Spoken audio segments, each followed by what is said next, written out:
បាទសូមអនុញ្ញាតគ្រប់នឹងជំរាបសួរបាទបងប្អូនទាំងគ្នាផងដែរបាទស្វាគមន៍មកកាន់ Channel ខ្ញុំបាទសាជាថ្មីក៏ដូចជាស្វាគមន៍មកកាន់ Style ថ្មីផងដែរនឹងឯងបងប្អូនទាំងគ្នាសម្រាប់វីដេអូមួយនេះគឺខ្ញុំបានបង្កើត Style មួយប្រភេទនេះបាទចង់បង្ហាញបាទទៅដល់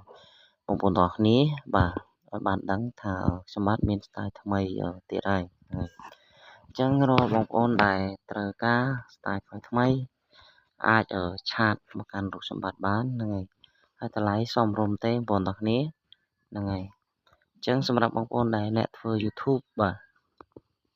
ធ្វើពីបទចម្រៀងត្រឹម remix អីហ្នឹងគឺអាចត្រូវការ style អាចឆាតមករូបសម្បត្តិបានហ្នឹងហើយ style នេះខ្ញុំទើបតែបង្កើតរួចដែរទេបងប្អូនទាំងគ្នាហ្នឹងហើយខ្ញុំសង្ឃឹមថាបងប្អូននឹងពេញចិត្តផងដែរហ្នឹងហើយខ្ញុំនឹងបង្ហាញបងប្អូនឲ្យបានដឹងមួយចំនួននៅក្នុង style មួយនេះបងប្អូនត្រូវធ្វើការផ្លាស់ប្ដូរឬក៏មិនផ្លាស់ប្ដូរហ្នឹងហើយនៅក្នុង style មួយនេះគឺខ្ញុំ recommend ឲ្យបងប្អូនដូរតែបន្តិចទេហ្នឹងហើយដោយសារតែការបង្កើតធ្វើផងខ្ញុំគឺបង្កើតមកច្រើនប៉ុន្តែការ recommend ឲ្យដូរគឺខ្ញុំឲ្យបងប្អូនដូរតិចទេអត់ឲ្យបងប្អូនដូរច្រើនទេដោយសារតែ style មួយនេះគឺវាពិបាកធ្វើដែរហ្នឹងហើយតែឥឡូវកុំឲ្យខាតពេលខ្ញុំនឹងបង្ហាញឲ្យបងប្អូនបន្តិចដោយសារតែទូរស័ព្ទខ្ញុំវាចង់អស់ភ្លើងហើយបងប្អូនទាំងគ្នាបងប្អូនចូលមកកាន់ខ្មៅដៃហើយនៅក្នុងនេះខ្ញុំមានដាក់ជាភាសាខ្មែរទេខ្ញុំដាក់កន្លែងនេះរូបភាពពីក្រោយហើយកន្លែងនេះខ្ញុំដាក់ហាមប៉ះពាល់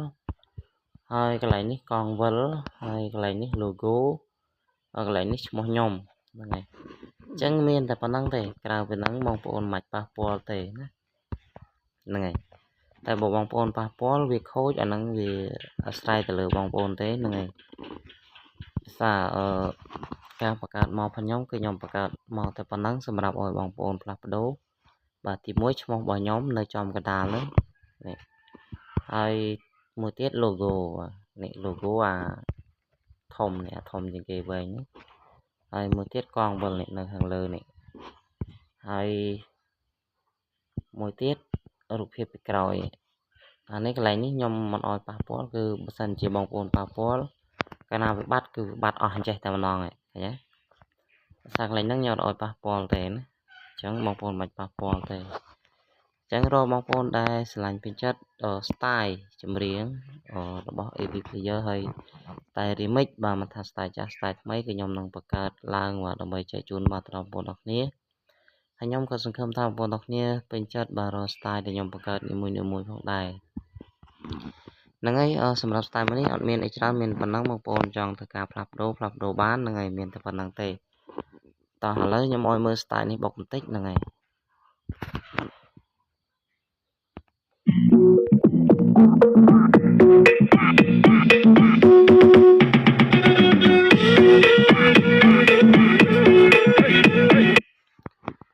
ហ្នឹងហើយបងប្អូនទាំងគ្នាសម្រាប់ style នេះគឺវាបុកអញ្ចឹងឯងហើយវាបុកតាមចង្វាក់ភ្លេងបើសិនជាបងប្អូនធ្វើកត្រឹមវាបុកតាមកត្រឹមបើបងប្អូនធ្វើ remix វាបុកតាម remix ហ្នឹងហើយអញ្ចឹង style ខ្ញុំបង្កើតឡើងមកដូចខ្ញុំតែងប្រាប់បងប្អូនអញ្ចឹងគឺខ្ញុំធ្វើតម្រូវបទចម្រៀងបាទគ្រប់ប្រភេទផងដែរហ្នឹងហើយបើសិនជាបងប្អូនដាក់សង់តែម៉ង់វាបុកយឺតឬក៏បុកខុសបច្ចេកទេសបងប្អូនអាចឆាតមកសួរខ្ញុំបានហើយខ្ញុំនឹងប្រាប់បងប្អូនបន្ថែមហ្នឹងហើយអូខេបងប្អូនទាំងគ្នាសម្រាប់វីដេអូនេះមានច្រើនមានប៉ុណ្ណឹងទេហើយក៏អរគុណច្រើនសម្រាប់ការតាមដានទស្សនាមកកាន់វីដេអូរបស់ខ្ញុំផងដែរហើយខ្ញុំសង្ឃឹមថាបងប្អូនទាំងគ្នានឹងជួយ like ឬ subscribe បាទ Channel សម្បត្តិអ្នកមួយដើម្បីគ្រប់ 1k subscribe រាល់ style នីមួយៗគឺខ្ញុំនឹងដាក់ការ free ហើយតែបើអត់ទាន់គ្រប់គឺខ្ញុំអត់ទាន់ free ទេបងប្អូនទាំងគ្នាហ្នឹងហើយចឹងមានច្រើនមានប៉ុណ្ណឹងទេហ្នឹងហើយគ្រប់លាបងប្អូនតែប៉ុណ្ណេះសិនហ្នឹងហើយចាំជួបគ្នាបាទនៅវីដេអូក្រោយទៀតហ្នឹងហើយបាយ